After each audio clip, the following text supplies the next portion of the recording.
We've probably been in the same room. Yeah. But it's nice to see you. Nice to see you. How's life? Good. Just keeping up with I like the jacket. Things. Thank you. That's very I'm cool. a jacket person. Yeah, that's cool. I like that. Are we ready, Weston? We had some issues. No big deal. Yeah. We know all about Sorry to you. challenging tech. Yeah. I'm doing it for enough years that I get it. What are we going to talk about today? Let's talk about everything. All right. Right? Yeah. Don't you think? Yeah. There's a lot to talk about. Well, we have plenty to talk about.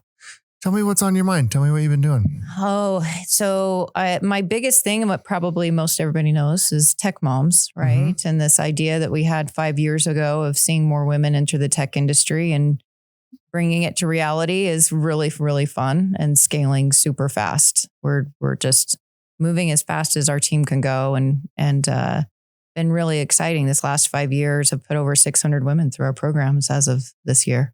600? Yes. That's incredible. I think we're at our core programs. We've run 35 cohorts since 2020. Okay. So tell everyone what the mission of Tech Moms is. Yeah. So our mission really is to help remove the barriers that are primarily there for women, right? We allow everyone into the program. I get asked that a lot, about why don't I run tech dads? And I'm like, well, first of all, it exists. It's called BYU. It's a little bit of a joke, but it, kind of the awareness that there's more challenges there for women entering into the industry. But our core program really is to help provide childcare and financial access and a lot of the barriers that exist that are kind of just creating this digital divide, right? We've heard that term before. So we run a 2-month program that helps educate women on the skill sets and give confidence, give empowerment, just build a community. I mean, it's similar to like Silicon Slopes, where you've built this amazing community and the power of that, right? Yeah. Where if you're a mom that's been out of the workforce for 10 years, you don't have a network to pull on, right? Yeah. I can't go to my friends and say, hey, I'm looking for a job, because you just don't have the friends that are in those roles. And so we're building this community. We say once a tech mom, always a tech mom, right? It's a little bit like a cult, but a good one. Yeah, that's great. Yeah. That's great. So our core programs have been running since 2020. We partner with a lot of the higher education institutions across the Wasatch Front and help them build basics coding skills. And so they learn how to build actual websites by the time they leave our program. We also bring in professionals that are in the industry. So it's that see it, be it model of, I see somebody that's in this role. I want to be that. I can be that. I hear her journey. How do I do this? Right. Yeah. So we've been doing that for our core for many years and started being asked with a lot of our partners, like we partner with Microsoft and Comcast, and Meta's been there from the beginning, and all these companies saying, we want to see you doing this broader. And we're actually selected by Microsoft to be their Tech Spark partner. They're one nonprofit in the state of Utah that is helping them in the digital divide. Yeah. That's very cool. We ran a cybersecurity program this year and became a CompTIA partner. And it keeps growing into these amazing opportunities where we're just helping build the next future workforce for across all of Silicon Slopes, right? How are we doing as it relates to women in tech from when you started to now? Has it gotten better, worse, same? What do you think? I think that there's various challenges year by year and location by location. I think that's what I found is it's very pocketed. And so if we're working in Weber, we're dealing with different challenges than you are in, the Salt Lake area. To Utah County, we have to tailor. And so I sometimes have a hard time with these broad swipe, like how are we doing overall? There's room to go. I'll just put it that way. We all need to be doing our part. And the work that we're doing, we're hoping to provide more opportunities for everybody to get involved. Yeah. One of the things that we're doing that's really exciting, in October, Google Fiber came to us and said, we'd love to see more events where we're pulling in our communities. And so with the work that we're doing with Silicon Slopes, as well as with Tech Moms, I'm like, why are we not bridging these two communities together? What can we do there? And one of the events that we've done in the past with a lot of companies like Adobe and Pluralsight and others, we've gone and done these speed mentoring events. And so we have that coming up on October 24th. Where are you doing that at? At UVU, at the Alumni Center. Very cool. Yeah. So we're really excited about announcing that. So anybody that's listening, please get a hold of us. We would love to have you attend because we want to create this broader network where it's not siloed. We don't want all tech moms talking to tech moms and executives, talking. We want to bridge this gap and really create the relationships and the visibility of the challenges and the work and the drive that these women have for entering these careers, and they need help, right? Of like, oh, let me help you find a job. Let me connect. Let me mentor you a little bit on giving feedback. That is so important to their careers and being able to move forward. Yeah, that's actually incredible. Yeah. How can we work together? How can Silicon Slopes work with you? Yeah, I think this is a good start, right? Just visibility, awareness of the work that we're doing. We're always, funding's always a thing. You run a nonprofit, you know how that goes. Yeah. But nonprofits suck. I know. It's like you're trying to run a business with your hands tied behind your back, honestly. But I think that what we found is where we find success is not just in the funding, but get involved. So the volunteering part, we run hundreds of volunteers through our organization as well. Hiring, that's probably my number one ask for everybody is help us find the positions. Internships are huge, and removing those barriers for really finding the jobs where they can get in, get the skills. A lot of them have bachelor's degrees or coming from various other industries. They just want to get in. They've had work experience. They just haven't been working in these specific skill sets. And so we've found internships are our fastest way to see them enter and just take off, just skyrocket very quickly once they get that experience on their resume, right? Removing any kind of barriers that says, oh, if you have a work gap, then, oh, sorry, you're out. Yeah. That one's a hard one to see happen, where the ATS systems are set up like, oh, if there's a career gap, sorry, you're not viable. Yeah. But yet we say we're family focused. Yeah. And so if you've taken time for your family, then you're punished for it. And so that's a huge one. Just look at your HR systems, policies. Are they allowing for these individuals to come in and work at your companies and provide value? It seems like a lot of what you're doing is providing a mentoring network for these women. Oh, absolutely. Which is really incredible. How do we grow that, strengthen that? And how important is mentorship?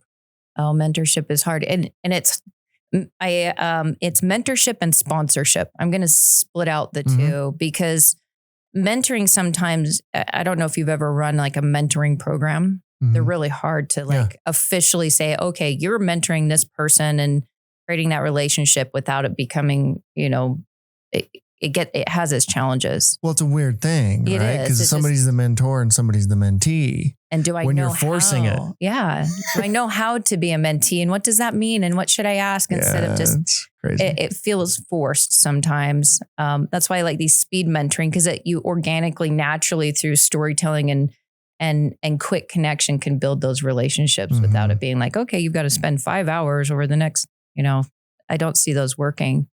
What I do see working is sponsorship, which is I'm going to be a vocal advocate for this individual. I'm going to speak up on their behalf. I'm going to help them job search. I'm going to find pathways into a company and refer them, right? Those are extremely valuable to sponsor somebody and say, hey, I'm taking a little ownership and want to see them be part of their career success. Yeah, that's interesting. It's a different mindset of. I wonder how you formalize something like that. I think a lot. You know what I mean? Education. Yeah. Like connection. How would you connect? Yeah. How would you connect those who could sponsor to people who need to be sponsored? That's a really interesting challenge. That's kind of what I'm trying to do through these speed networking events or come join one of our events that we're running. Just the awareness of, hey, there are people out there that you could help, right? Yeah. Take your extensive career or whatever you've been doing. There are people that are looking to get in. And I think people find purpose in that. It's very rewarding. It's why I keep doing what I'm doing, honestly, because it's not the pay at Tech Moms, right? It's every time I see somebody's success in their graduation and we hold these, celebrations at the end. If you ever just need a day to be motivated, come watch one of our graduations. They're amazing just to see in 2 months how fast their whole life transforms, That's so cool. It's incredible. So it becomes you get a little addicted to it, to be honest. Yeah. Yeah. What else are you working on? Well, I also do consulting. So I have a company called Rise Next and doing some work with actually Silicon Slopes in running their executive network. So building a lot of communities, I guess, a lot of B2B development, marketing development type consulting. So I've done some background in strategy over my years in tech. And so applying that for different companies. And it's always fun to get in and help them kind of optimize their process and get involved in business strategy and implementation. I was sharing a little bit earlier, this last couple of years as AI has come on the scene, been doing a lot of AI work actually, because your business strategy now needs to have an AI strategy affiliated to it.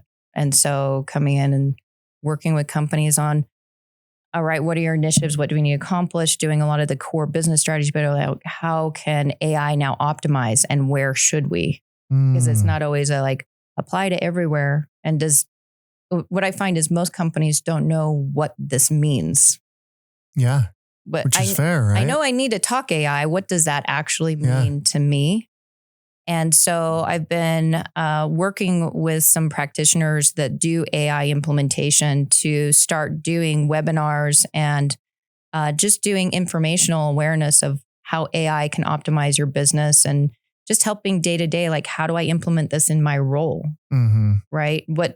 How could I take what I do every day and save time and make me more valuable as an employee, right? And so there's some really fun work that's happening just as we've organically moved into this AI space. So that's cool. A lot of fun. Yeah, that's very cool. How do you think AI will affect community building? Like communities like ours? Yeah. So, there's a lot of different applications from community. It's going to make it more important. I was reading this book by Kai-Fu Lee that's been doing some work. He's been kind of one of the experts in AI. And it was really interesting because we've got this big focus on tech, right? Look how cool the tech is. Look at what needs to happen from a technology perspective and that side of it. And it's making the human side of it more important. I think the human connection is going to become more critical as we move forward and really hiring for empathy. Being able to hire for people that know how to have relationships and connect with people is going to become extremely valuable in addition to having the technology. So last month when we ran Slopes Collected, I had Ryan Bott, the CRO for Fullcast, come in.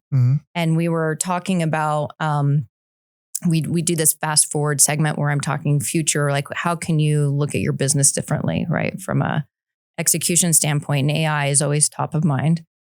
And it was really interesting because he was talking about how they've been looking at their sales roles, like as an SDR, and they're like, we don't have SDRs anymore. We have SDOs, which is sales development operators. Because as they build their pipeline, they've used AI. And now what they hire for are people that can really do true empathetic sales and relationship. Yeah. Right. It's important to realize, yes, you need the tech to kind of take the big picture and narrow it down. But when it really gets to doing the sale, it still needs to be human based. The human connection thing is going to be more and more valuable, don't you think? Oh, absolutely. I think we're going to need it more. Yeah, I think so too. I think we're already feeling that, right? I don't know that I've really ever talked about Slopes Collective all that much, even though it's been going on for over a year. I think it's an incredible program. Yeah. You practically run it. Tell us about Slopes Collective. Like it's pretty incredible. Yeah. So I got involved probably in February, just coming in to help with, like I was saying, the business development and oversee the program. And I hadn't gone to any of the Tribe House. So Tribe House is running these events. And I had never been to that type of relationship building before. And I came in to kind of see what's going on, right? And understand the organization, the community a little bit better and the mission there. And what I found was that the ability to connect through story and that facilitation of connection, and not just showing up to a networking event and going, how many business cards can I hand out? Right. As it doesn't work the same way as like, hey, I know you, I can reach out to you, and building those deeper level connections is so critical. Both from a personal development as well as a business development standpoint. And so these facilitated brunches and retreats that they've been running within the collective, I've started to see these relationships just even over the 6 months develop, even for myself, right? I kind of get to be a winner as being able to facilitate this and also see the benefits that are coming for the members that are participating. Well, it's an incredible group. Yeah. Incredible group. I call it, it's a curated collection, right, of individuals that really at a peer-to-peer level are going through the same challenges as an executive. And really making sure that as I'm having a conversation with you and the challenges that I'm having, and I can be open and vulnerable, the vulnerability has been really amazing to me as well. That happens in the room of, here's what I'm really dealing with. Can you really, like, somebody that understands that at a deeper level really can help create opportunity in so many different ways. So yeah, we run brunches once a month, and then twice a year we do these big retreats where you really get to dig in and get to know each other and know the collective at a larger scale. So been a lot of fun to put those together and see the successes that are happening across the board. Yeah, it's super cool. Don't you think we're getting more and more into the need for more curated, intimate community type things like that over the things that, we've done for so long, like the really big events? What Slopes has been effective at doing. It's and but it seems like that's not as critical though. Yeah. And it doesn't mean we won't do the big events and we shouldn't do the big events, but it doesn't seem like that's as critical or as necessary. The feedback I get every day from the community is help us connect one-on-one. Yeah. Help us connect one-on-one. Yeah. As I see that, it's almost like these pockets of what's most important in my life at that time. And so there's a time and place for each one of these communities, right? And you might transition from one to another or be in a couple of them. But it's like, what is most important that I need to be discussing with an individual, and how do I connect with that other person in this way? And so those facilitated or curated communities are becoming, I think, really critical. I've been doing some work as well with another company, and it was looking at even internal at your own company, right? How do I create cultures where they feel like they belong, and really connecting on a purpose-driven, or, hey, I'm interested in mountain biking. It can be on a lot of different levels of interest areas, or finding my people, right? Finding the people I can connect with and thrive with. And once you have that connection within a company, you want to stay, right? Because you stay, that you're staying with a company that you're like, hey, I'm progressing, I'm growing, I'm connecting in a way that's different than you want to stay part of that, right? And especially in the tech world where you can deal with a lot of attrition,